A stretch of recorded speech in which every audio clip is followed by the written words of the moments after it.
सभी को trick centre की ओर से नमस्कार। आज आपको हम याद करवाते प्राचीन इतिहास, ऋग्वेद, सामवेद, यजुर्वेद, जितने वेद हैं, 4 वेद हैं, सारे वेद को हम बताएंगे, लेकिन सीरियल वाइज जितने वेद हैं सभी को याद करवाएंगे।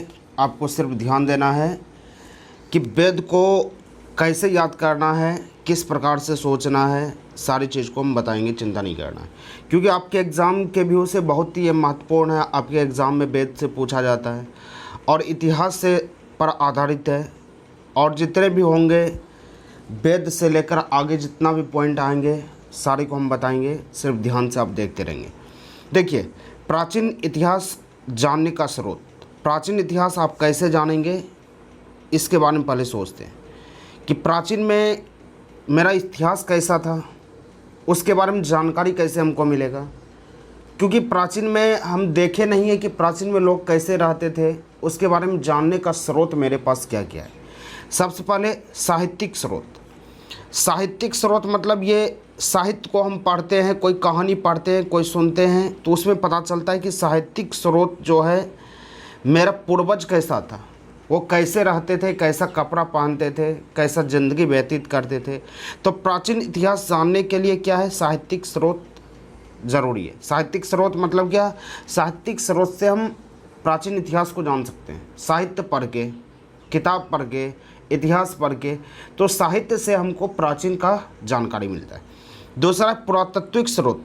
तो पुरातात्विक स्रोत मतलब होता है कि खुदाई से, जैसे कोई मिट्टी खोदते हैं तो उसमें सबसे पहला काम हम देखते हैं कि खुदाई करते तो अंदर से कुछ मूर्ति निकलता है या फिर कोई अवशेष निकलता है, तो उससे भी प्राचीन के बारे में हमको पता चलता है कि प्राचीन में कैसा था, प्राचीन के लोगों का ज़िंदगी कैसा था। मूर्ति से भी पता चलता है, अवशेष से भी पता चलता है कि प्राचीन इतिहास कैसा था मेरा। तो प्राचीन इतिहास पता करने का 2 स्रोत होता है, साहित्यिक स्रोत और पुरातात्विक स्रोत, यानी पुरातात्विक खुदाई से प्राप्त स्रोत। और तीसरा है विदेशी यात्रा विवरण। विदेशी यात्रा विवरण मतलब विदेश से कौन आया कौन गया, उससे भी पता चलता है। तो प्राचीन इतिहास प्राप्त करने का 3 स्रोत है, पहला साहित्य, दूसरा पुरातात्विक और तीसरा विदेशी यात्रा। 3 स्रोत है, इसको याद रखना है। आगे हम बढ़ते हैं। आगे साहित्यिक स्रोत को 2 भागों में बांटा गया है। साहित्यिक स्रोत को 2 भागों में बांटा गया है, एक धार्मिक स्रोत और दूसरा गैर धार्मिक स्रोत।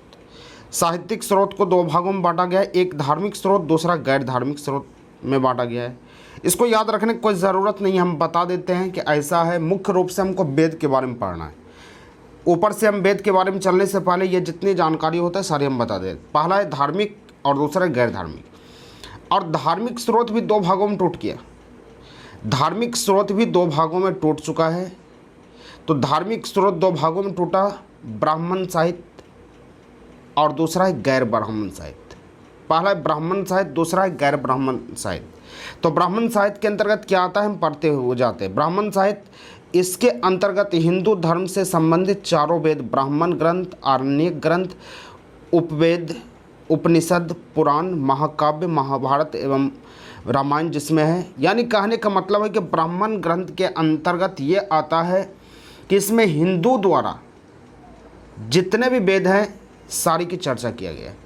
ब्राह्मण साहित्य का मतलब होता है हिंदू के द्वारा जितने भी वेद हैं, आरण्यक ग्रंथ, उपवेद, उपनिषद, पुराण, महाकाव्य, रामायण, महाभारत, तो सारे ब्राह्मण ग्रंथ के अंतर्गत आते हैं। तो इसको सिर्फ ध्यान रखना कि ब्राह्मण साहित्य मतलब क्या हो गया, जिसमें हिंदू के ग्रंथ आते हैं, कोई दिक्कत इसमें नहीं है। गैर ब्राह्मण ग्रंथ क्या हो गया, तो गैर ब्राह्मण ग्रंथ हो गया कि इसके 2 पार्ट होते हैं, पहला बौद्ध साहित्य, दूसरा जैन साहित्य। तो जो बौद्ध धर्म को अपनाए उसको बौद्ध साहित्य हम बोले, जो जैन धर्म को अपनाए उसको जैन साहित्य बोले। तो गैर ब्राह्मण में 2 आगे, पहला बौद्ध, दूसरा जैन। बौद्ध साहित्य को अपनाने वाले बौद्ध धर्म, जैन साहित्य को अपनाने वाले जैन धर्म। आगे हम बढ़ेंगे तो बौद्ध और जैन के बारे में बताएंगे, चिंता नहीं करना है। तो गैर धार्मिक क्या है, तो गैर धार्मिक क्या है, इसके साहित्य से तत्कालीन समाज के विभिन्न प्रशासन, धर्म की व्यवस्था इत्यादि के बारे में जानकारी मिलता है। तो गैर धार्मिक मतलब जो धर्म से संबंधित नहीं है, जो देवी देवता को नहीं मानता है, तो उसमें प्रशासन और धर्म के बारे में नहीं बताता है, समाज के बारे में बताएगा, तो प्रशासन के बारे में बताएगा, तो उसको गैर धार्मिक हम बोलते हैं। तो यहाँ तक तो था कि जानकारी प्राप्त करने वाला प्राचीन इतिहास के बारे में कैसे कैसे हुआ है। लेकिन अब हम चल रहे हैं, आपको दिखाते वेद के बारे में। मुख्य रूप से यहाँ से शुरू है वेद। वेद क्या है? सबसे पहला काम यहाँ पर हम चलते हैं, वेद का अर्थ होता है पवित्र ज्ञान। पवित्र ज्ञान, वेद जो होता है पवित्र ज्ञान, इसका मतलब है कि जिसको ज्ञान, अंदरूनी ज्ञान है, पवित्र ज्ञान है, उसको हम वेद बोलते हैं। वेद या आध्यात्मिक ज्ञान बोल सकते हैं। वेद का मतलब ये होता है जिसको आध्यात्मिक ज्ञान है, पवित्र ज्ञान है, तो उसको हम बोल सकते हैं वेद। कोई दिक्कत इसमें नहीं है। वेद बोलेगा वेद क्या है, तो बोलना है कि वेद एक पवित्र ज्ञान है, आध्यात्मिक ज्ञान है, बस वेद का अर्थ यही होता है। अब उसके आगे हम बढ़ते हैं। वेद को औपुरुषेय कहा गया। वेद को औपुरुषेय कहा गया, इसको याद रखना है, ये पूछा जाता है एग्जाम में। वेद को औपुरुषेय कहा गया, जिसका अर्थ होता है कि इसकी रचना देवी देवताओं द्वारा किया गया। औपुरुषेय का मतलब क्या होता है, इसको समझाते हैं। वेद को औपुरुषेय कहा गया, इसका मतलब होता है कि इसकी रचना जो होता है पुरुष औपुरुषेय। पुरुष मतलब औपुरुषेय मतलब होता है जिसकी रचना पुरुष नहीं किया है। इसकी रचना जो है देवी देवता द्वारा हुआ है। देवी देवता रचना किया है, भगवान ने रचना किया है, पुरुष रचना नहीं किया है, इसीलिए इसको औपुरुषेय कहा गया। अब आपसे पूछेगा यहाँ पर सवाल कि वेद को औपुरुषेय कहा गया, इसका वजह क्या है? तो आप बोलेंगे इसका वजह यह है कि औपुरुषेय का मतलब होता है कि इसकी रचना मनुष्य ने नहीं किया, इसकी रचना देवी देवताओं ने किया। यही हो गया, कोई दिक्कत नहीं है। आगे बढ़ते हैं। वेद कई पीढ़ी तक मौखिक परंपराओं द्वारा संरक्षित रही और हस्तांतरण हुई, इसी कारण से वेद को श्रुति ग्रंथ भी कहा जाता है। आपके एग्जाम में पूछा जाता है वेद को श्रुति ग्रंथ कहा जाता है। श्रुति ग्रंथ, श्रुति मतलब सुनना। आप सुनते हैं, जैसे कोई काम जो है सुनते हैं, आप सुने, जैसे है कि कोई कहानी आपको सुनाया, आप अपने बेटा को सुनाए और बेटा पोता को सुनाया। बेटा जो है अपने बेटा को सुनाए तो आपका पोता हो गया। तो आप अपने बेटा को सुनाए, बेटा अपने बेटा को सुनाए तो आपका पोता सुना, लेकिन आप खत्म हो गए। आप जान रहे थे कि कोई कहानी को आप अपने बेटे को सुनाए, आप खत्म हो गए, फिर बेटा पोता को सुनाया, फिर पोता अपने बेटा को सुनाए, फिर ये बेटा खत्म हो गया। तो इस तरह से हस्तांतरण होते रहा और इसका कोई लिखित नहीं था।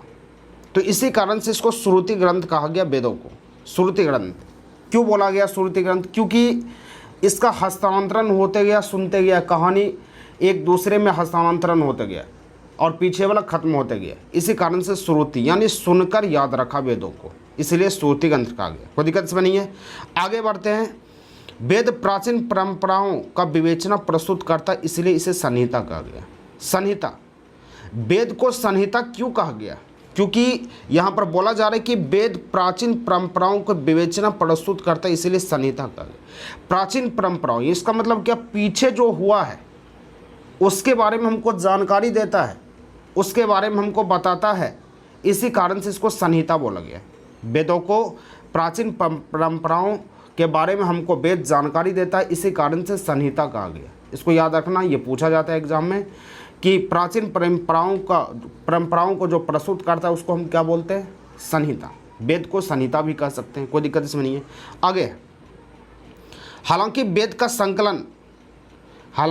का संकलन महर्षि कृष्ण वेद व्यास ने किया। तो आपसे पूछेगा वेद का संकलन करता कौन था? तो इतना लंबा चौड़ा आपको नहीं याद रखना है, सिर्फ वेद व्यास। वेद व्यास याद रखना है, आपका काम हो जाएगा। क्योंकि इतना अगर आपके ऑप्शन में रहेगा सिर्फ वेद व्यास पकड़ सकते हैं। तो आपसे पूछ देगा सवाल कि वेदों का संकलन किसने किया, तो आप बोलेंगे वेद व्यास ने किया। बस इतना काम कर दिए, बस हो गया, कोई दिक्कत समझने को नहीं है। आगे बढ़ते हैं। आगे सवाल है, वेदों की कुल संख्या 4 होती है। वेदों की कितनी संख्या होती है? 4 होती है। पहला ऋग्वेद, दूसरा सामवेद, तीसरा यजुर्वेद और चौथा अथर्ववेद। 4 वेद होते हैं। ऋग्वेद, सामवेद, यजुर्वेद, अथर्ववेद, 4 वेद हैं। क्या क्या होता है? ऋग, साम, यजुर, अथर, चारों वेद के बारे में आपको पढ़ाएंगे, चारों वेद के बारे में सिखाएंगे। तो हम चलते तीन वेद में से यहाँ पर आपको पूछा जाएगा, तीन वेद में से ऋग्वेद, सामवेद और यजुर्वेद, ये तीन वेद पहले ही रचना हो गया, बहुत पहले इसका रचना हो गया, इसीलिए इसको वेदत्री बोला गया। वेदत्री मतलब क्या होता है? वेद तो है ही है मेरे पास, लेकिन कितना वेद? ऋग्वेद, सामवेद और यजुर्वेद, चार वेद में से तीन वेद का रचना जो है पहले ही हो चुका था, इसी कारण से इसको वेदत्री बोला गया। वेदत्री, ये तीन वेद का रचना पहले ही हो गया, तो इसलिए तीन वेद रहने के कारण वेद तो यहाँ पर है ही, और उसके बाद तीन वेद है, इसलिए वेदत्री इसको बोल दिया। कोई दिक्कत नहीं है, यहाँ पर लिखा भी गया है, देख लीजिए कि यहाँ पर बोला जा रहा है क्योंकि इन तीनों वेद की रचना सबसे पहले हो गई, अर्थात ऋग काल में ही हो गई, ऋग्वैदिक काल में ही होगी, इसी कारण से इसको वेदत्री बोल दिया। तो आपसे सवाल पूछेगा एग्जाम में कि वेदत्री में कौन कौन वेद आते हैं, तो आप बोलेंगे ऋग्वेद, सामवेद, यजुर्वेद। वेदत्री में तीन वेद आते हैं और इसकी रचना बहुत पहले ही किया गया, इसलिए इसको वेदत्री बोला गया। कोई दिक्कत इसमें नहीं है, सिर्फ सुनते रहिए, आपको याद हो जाएगा, 2-3 बार सुन लीजिए। अगला है अथर्ववेद, वेदत्री के अंतर्गत नहीं आते। अथर्ववेद जो है वेदत्री के अंतर्गत नहीं आते हैं, इसका वजह है कि ये बाद में रचना किया गया, उत्तर वैदिक काल में रचना इसका हुआ। यानी ऋग्वेद, सामवेद, यजुर्वेद, ये तीन वेद का रचना पहले हो गया, जिसके कारण इसको वेदत्री बोला गया। अब उसके आगे अथर्ववेद का जो है लास्ट वेद जो है उसकी रचना बाद में किया गया, इसी कारण से इसको वेदत्री में नहीं रखा गया। इस तरह से याद रख सकते हैं। अगला बढ़ते हैं। अगला है आपका कि ऋग्वेद के बारे में आपको समझना कि ऋग्वेद आखिर है क्या। तो ऋग्वेद को प्राचीन वेद बोला जाता है। आपसे सवाल पूछ देगा कि सबसे प्राचीन वेद कौन सा है, तो आप बोलेंगे सबसे प्राचीन वेद ऋग्वेद है, ये बोल सकते हैं। सबसे प्राचीन वेद कौन है? ऋग्वेद है। सबसे प्राचीन वेद कौन सा है? ऋग्वेद है। यह विश्व का प्राचीन साहित्य भी बोला जाता है। अभी हम बोले वेद को साहित्य भी बोलते हैं, यह विश्व का सबसे प्राचीन साहित्य भी बोला जाता है। कोई दिक्कत इसमें नहीं है। प्राचीन मतलब पुराना, सबसे पुराना साहित्य हो गया प्राचीन साहित्य। अब ऋग्वेद का विषय वस्तु क्या है, इसको हम समझाते हैं। ऋग्वेद में वैदिक देवताओं के प्रार्थना, स्तुति एवं मंत्रों का संग्रह। अब पूछेगा कि ऋग्वेद में देवताओं की प्रार्थना, देवताओं का स्तुति जो होता है, प्रार्थना होता है, मंत्र जो होता है, वो ऋग्वैदिक काल में। जैसे आपसे पूछ देगा कि देवताओं की प्रार्थना, जैसे तुम्हें वो आता, चौपिता तुम्हें वो, तुम्हें वो बंधु, चौसखा तुम्हें वो, ये जो है ऋग्वेद में दर्शाया गया है। ये किसका पूजा है, इस किसका प्रार्थना आप करते हैं? आप प्रार्थना करते देवता का, तो देवता का प्रार्थना और स्तुति या मंत्र बोल सकते हैं, किस वेद में हो जाएगा? ऋग्वेद में हो जाएगा। तो आपसे पूछ लेगा कि देवताओं का मंत्र की चर्चा किस वेद में किया गया, तो आप बोलेंगे ऋग्वेद में किया गया, आराम से बोल सकते हैं। अब आपसे पूछेगा यहाँ पर कि ऋग्वेद किस भाषा में लिखा गया था, पहला दे देगा पाली, दूसरा दे देगा हिंदी, तीसरा मैथिली, चौथा संस्कृत। तो आप बोलेंगे संस्कृत भाषा में लिखा गया था। ये जो प्रार्थना तुम्हें वो माता, चो पिता तुम्हें वो बंधु, चो सखा तुम्हें वो, तो ये किस भाषा में है? तो आप बोलेंगे संस्कृत भाषा में है। तो आपको याद हो गया कि ऋग्वेद जो देवताओं की प्रार्थना है, देवताओं का मंत्र जो है, वो किस भाषा में लिखा गया है? संस्कृत भाषा में लिखा गया है। आराम से बोल सकते, कोई दिक्कत नहीं है। अब उसके बाद यहाँ पर है इसका शैली क्या है? कविता के तरह, कविता के रूप में पद्यात्मक इसको बोलते हैं। गद्य और पद्य होता है, तो पद्यात्मक शैली में लिखा गया है, यानी कविता के तरह लिखा गया है। जैसे तुम्हें वो माता, चो पिता तुम्हें वो बंधु, चो सखा तुम्हें वो, क्या एक तरह का कविता है ना, तो कविता की तरह लिखा गया है। आपसे प्रश्न पूछ देगा कि ऋग्वेद का मंत्र जो है, ऋग्वेद का स्तुति जो है, ऋग्वेद का प्रार्थना जो है, किस शैली में लिखा गया, तो आप बोलेंगे ये पद्य शैली में लिखा गया, कविता शैली में लिखा गया। तो आपका आंसर होगा पद्य शैली, ऑप्शन रहेगा गद्य शैली, दूसरा पद्य शैली, तीसरा दोनों, चौथा नन। तो आप आराम से मान सकते हैं कि पद्य शैली में लिखा गया। तो इससे सवाल जितने बने आपको समझ में आ चुका है, कोई दिक्कत इसमें नहीं है। आगे चलते हैं, ऊपर बढ़ते हैं। अब देखिए ऋग्वेद की संरचना क्या है। ऋग्वेद की संरचना है क्या है उसको हम बताते हैं। ऋग्वेद में 10 मंडल होते हैं, 10 मंडल होते हैं, 1028 सूक्त होते हैं, 10,552 मतलब 11,000 के करीब मंत्र होते हैं और 1,00,000 ऋचा होती है। ध्यान से सुनेंगे। ऋग्वेद का रचना जो होता है 10 मंडल के द्वारा होता है। अब ये मंडल क्या है समझिए। 10 मंडल, 10 मंडल द्वारा होता है। जैसे एकमात्र हम बोलते हैं कि आप 10वां एग्ज़ाम की तैयारी कर रहे हैं, 10वां एग्ज़ाम की तैयारी करते हैं तो उसमें क्या क्या है, मैथमेटिक्स है, फिजिक्स है, केमिस्ट्री है, बायोलॉजी है और फिर इंग्लिश है, संस्कृत है, हिंदी, बहुत सारे सब्जेक्ट हैं। तो जैसे हम मैथमेटिक्स बोले तो मैथमेटिक्स एक किताब हो गया और मैथमेटिक्स के अंदर क्या है, पार्ट बाय पार्ट है।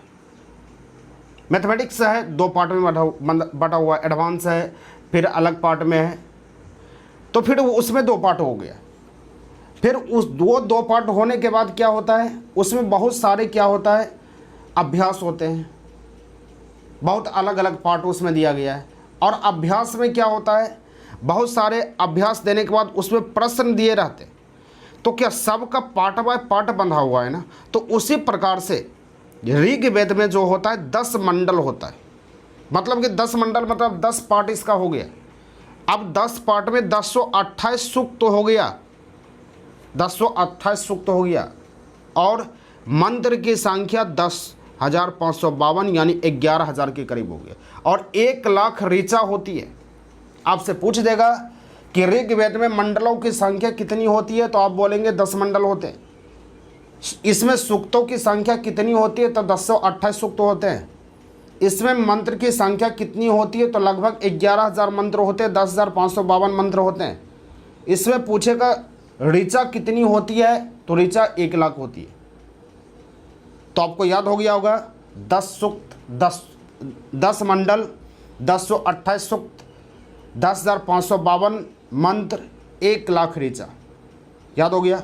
अब उसके बाद आगे बढ़ते हैं। ऋग्वेद आर्यों की राजनीतिक प्रणाली एवं इतिहास के विषय में बताता है। इसको याद रखना है तो रख सकते हैं, कोई दिक्कत नहीं है। ऋग्वेद आर्यों के राजनीतिक प्रणाली एवं इतिहास के बारे में बताता है। इतिहास के बारे में सारे वेद बताते हैं हमको, सारे वेद, लेकिन ऋग्वेद बहुत पुराना है तो इतिहास के बारे में बताएगा ही, कोई दिक्कत नहीं है। ऋग्वेद में देवताओं की स्तुति की चर्चा, ये पहले भी आपको याद करवा चुके हैं। ऋग्वेद में देवताओं की स्तुति, देवताओं तुम्हें वो माता, चोपिता तुम्हें वो बंधु, चो सखा तुम्हें वो दिया, धर्मिनम तुम्हें वो। तो देवताओं की स्तुति शुरू में ही किए हैं तो इसको कोई दिक्कत नहीं है, तो याद ही हो गया होगा। आगे बढ़ते हैं। ऋग्वेद का ज्ञाता होत्रा कहलाता था। ऋग्वेद का जो ज्ञाता हो गया, ऋग्वेद में क्या लिखा है उसकी जानकारी उसको हो गया, तो उसका नाम होता है होत्रा। ये कई बार आपके एग्ज़ाम में पूछा गया है। ऋग्वेद के ज्ञाता को हम क्या बोलते हैं, होत्रा। ऋग्वेद के ज्ञाता को हम क्या बोलते हैं, होत्रा। ऋग्वेद के ज्ञाता को क्या बोलते हैं, होत्रा। ये कई बार आपके एग्जाम में पूछ दिया है, तो आप याद रख सकते हैं ऋग्वेद के ज्ञाता को हम क्या बोलेंगे, होत्रा। होत्रा हो गया। अब उसके बाद ऋग्वेद की तुलना ईरानी ग्रंथ से की गई है। ईरानी ग्रंथ से ऋग्वेद की तुलना की गई है। ऋग्वेद की तुलना यहाँ पर दिया गया है। ईरानी ग्रंथ जिंदावस्था से की गई। ईरान की ग्रंथ जो होता है जिंदावस्था से की गई। आपसे पूछ देगा कि ऋग्वेद की तुलना जो है ईरान के कौन से ग्रंथ से किया गया है, तो आप बोलेंगे कि ऋग्वेद की तुलना ईरान के जिंदावस्था ग्रंथ से किया गया है। ईरान के जिंदावस्था ग्रंथ से ऋग्वेद की तुलना किया गया है। तो आप बोल सकते हैं कि ऋग्वेद की तुलना ईरान की ग्रंथ जिंदावस्था से की गई। इस पॉइंट को याद रखना है, जिंदावस्था से की गई है। आगे आपका है, इस वेद का उपवेद आयुर्वेद होता है जिसकी रचना धन्वंतरि ने की थी। यहाँ पर दिया गया है कि इस वेद का उपवेद आयुर्वेद होता है जिसकी रचना धन्वंतरि ने किया गया था। इस वेद यानी ऋग्वेद का उपवेद आयुर्वेद होता है, ऋग्वेद का उपवेद आयुर्वेद होता है जिसकी रचना धन्वंतरि ने किया था। इसको याद रखना है। आपसे पूछ देगा एग्जाम में कि आयुर्वेद का रचना किसने किया था, तो आप बोल सकते हैं आयुर्वेद की रचना धन्वंतरि ने किया था। आपसे पूछ सकता है कि ऋग्वेद का उपवेद कौन है, तो आप बोल सकते हैं आयुर्वेद है। ऋग्वेद का उपवेद आयुर्वेद है जिसकी रचना धन्वंतरि ने किया था। आगे बढ़ते हैं। आगे सवाल है, यह सबसे प्राचीन वेद है, इसे 10 मंडल में बांटा गया है। ऊपर हम पढ़ा चुके हैं। यह सबसे प्राचीन वेद है, सबसे पुराना वेद है, इसे 10 मंडल में बांटा गया है, 1028 सूक्त में बांटा गया है, 11,000 के करीब मंत्र दिया गया है, 1 लाख ऋचा है। ये सारी चीज़ पढ़ा चुके हैं, कोई दिक्कत नहीं है। अब उसके बाद 10 मंडल में क्या क्या है उसके बारे में सोचिए। 10 मंडल में क्या है, जिनमें 2 से 7 मंडल तक प्राचीनतम या वंश मंडल कहा जाता है। 2 से 7वें मंडल को प्राचीनतम मंडल या वंश मंडल हम बोलते हैं। यहाँ पर दिया जा रहा है 10 मंडल में से 2 से 7 यानी 2 से 7वें मंडल को प्राचीनतम मंडल यानी पुराना मंडल हम बोलते हैं, और जिसे वंश मंडल हम बोलते हैं। वंश चलाने वाले को वंश मंडल बोलते हैं। इन सभी मंडलों में सर्वाधिक प्राचीन मंडल 7वां मंडल है। 2 से 7 मंडल को सबसे प्राचीन मंडल हम बोलेंगे। अब प्राचीन मंडल में से यहाँ पर देखना है कि सबसे प्राचीन कौन हो जाएगा, 7वें मंडल को हम बोलेंगे। 2 नंबर से 7 नंबर होता है 10 मंडल, तो 2 से 7 मंडल को हम प्राचीन मंडल हम बोल दिए, कोई दिक्कत इसमें नहीं है। सबसे पुराना मंडल आपसे पूछेगा सबसे पुराना मंडल कौन है, तो 7वें मंडल हो गया। 2 से 7 मंडल को प्राचीन मंडल हम बोलेंगे। आगे बढ़ते हैं।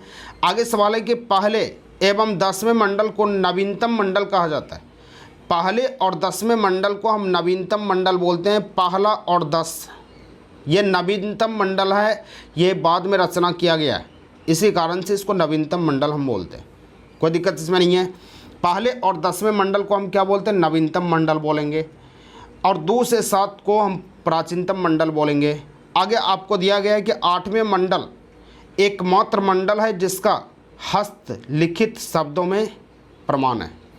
अब 8वें मंडल एक ऐसा मंडल है जिसका हस्तलिखित में प्रमाण है, यानी कहने का मतलब कि 8वें मंडल जो है लिखा हुआ है, हस्तलिखित मतलब हाथ से लिखा हुआ है। आपसे पूछ देगा एग्जाम में कि किस मंडल में, ऋग्वेद के किस मंडल में हस्तलिखित का प्रमाण है, तो आप बोलेंगे 8वें मंडल में। 8वें मंडल में हस्तलिखित का प्रमाण है, आपको याद रखना है। यह मंडल वरुण देवता को समर्पित है। 8वें मंडल जो है वरुण देवता को समर्पित है, इसको याद रखना है कि आपसे पूछ देगा कि ऋग्वेद के किस मंडल को वरुण देवता को समर्पित किया गया, तो आप बोलेंगे 8वें मंडल वरुण देवता को समर्पित किया गया, और 8वें मंडल में हस्तलिखित का प्रमाण मिलता है, यानी हाथ से लिखा हुआ प्रमाण मिलता है, ऐसे बोल सकते हैं। जिन्हें लोगों ने नैतिकता का प्रमाण दिया। चलिए कोई दिक्कत नहीं, आगे हम बढ़ते हैं, आगे लिखे जाते हैं। आगे आपका है यहाँ पर ऋग्वेद के 8वें मंडल में महिला मंत्र की रचना है। ऋग्वेद के 8वें मंडल में महिला मंत्र की रचना है। आपसे पूछ देगा कि महिला मंत्र की रचना किस वेद में है, 8वें मंडल में। महिला मंत्र की रचना किस मंडल में है, 8वें मंडल में। महिला मंत्र 8वें मंडल में दिया गया है। 8वें मंडल में महिला मंत्र हो गया, याद रख सकते हैं। प्रमुख महिला यानी इस वेद का प्रमुख विद्वान कौन था, लोपामुद्रा। लोपामुद्रा पहला विद्वान था। आपसे पूछ देगा कि ऋग्वेद का पहला महिला विद्वान कौन था, लोपामुद्रा। घोषा बाल ब्रह्मचारी महिलाओं को घोषा बोला जाता है। ऋग्वेद में ये कई बार पूछा गया है कि ऋग्वेद में बाल ब्रह्मचारी महिलाओं को क्या बोलते, घोषा बोल सकते हैं। ऋग्वेद में बाल ब्रह्मचारी महिलाओं को घोषा बोलते हैं। आगे है अपाला विश्वार्य। ये दोनों उतना याद नहीं भी रखेंगे तो कोई दिक्कत नहीं, कम से कम 2 याद रख सकते हैं, लोपामुद्रा और घोषा, ये दोनों को याद रख सकते हैं। आगे बढ़ते हैं। आगे आपका है, अब आगे है नौवें मंडल में सोम देवता। नौवें मंडल में सोम देवता की चर्चा किया गया है। सोम देवता की चर्चा नौवें मंडल में किया गया है, जो जंगल के देवता माने जाते थे। आपसे पूछ देगा कि सोम देवता की चर्चा ऋग्वेद के किस मंडल में किया गया है, आप बोलेंगे नौवें मंडल में सोम देवता की चर्चा की है। वरुण देवता 8वें मंडल में चर्चा किया गया है। अब 9वें मंडल में सोम देवता की चर्चा किया गया। आपसे पूछेगा सोम देवता किसका देवता था, आप बोलेंगे जंगल का देवता सोम देवता था। जंगल के देवता को सोम देवता बोला गया। इसी मंडल, अब आगे है, इसी मंडल में बोला गया मैं कवि हूँ, मेरे पिता वैद्य हैं, मेरी माता चक्की चलाती है। यानी कहने का मतलब है 9वें मंडल में एक ही घर में अगर 5 गो आदमी है, एक आदमी डॉक्टर है, एक आदमी घर का काम करता है, कोई चक्की चलाता है, तो उसी घर से नामांकन जो हुआ सबको अलग अलग डिपार्टमेंट में बांट दिया। जो पढ़ाई करता था, जो लिखता था, उसको कवि बना दिया,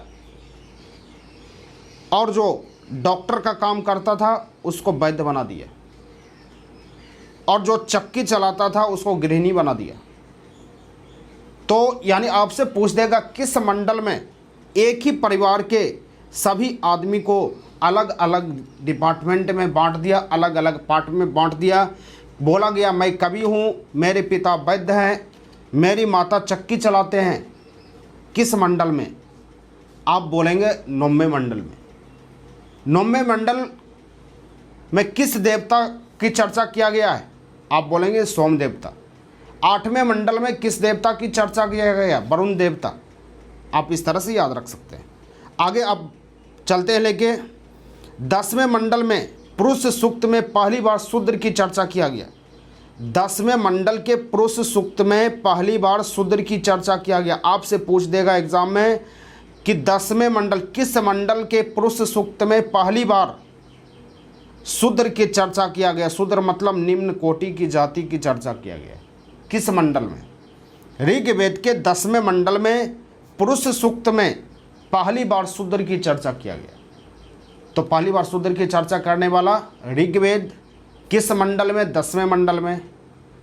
अब उसके बाद बोला जा रहा है किसकी चर्चा हुआ, शूद्र की चर्चा हुआ। तो आप इस तरह से याद रख सकते हैं। 8वें मंडल में आपको वरुण देवता को समर्पित किया गया, जिसका हस्तलिखित प्रमाण मिलता है। 9वें मंडल में सोम देवता की चर्चा किया गया, जो जंगल का देवता है।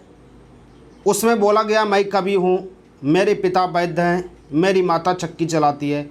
10वें मंडल में शूद्र की चर्चा किया गया, और तीसरे मंडल में गायत्री मंत्र की चर्चा किया गया। ऋग्वेद के तीसरे मंडल में गायत्री मंत्र की चर्चा किया गया। यह कई बार आपके एग्जाम में पूछा गया है कि गायत्री मंत्र की चर्चा किस वेद में किया गया, तो आप बोलेंगे ऋग्वेद।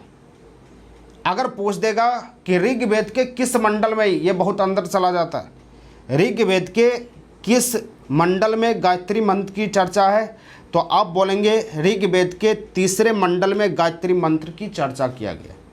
तो उम्मीद करते हैं कि आपको पूरी तरह याद हो गया होगा, और 1-2 बार यदि इसको आप सुन लेते हैं अच्छे से तो आपको अच्छी तरह याद हो जाएगा।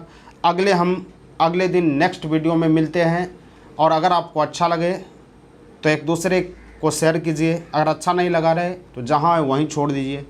कल नेक्स्ट वीडियो के लिए मिलते हैं, और जो नए इस चैनल पर आए हुए हैं तो चैनल को सब्सक्राइब कर लीजिए। नेक्स्ट वीडियो में कल मिलते हैं, तब तक के लिए जय हिंद।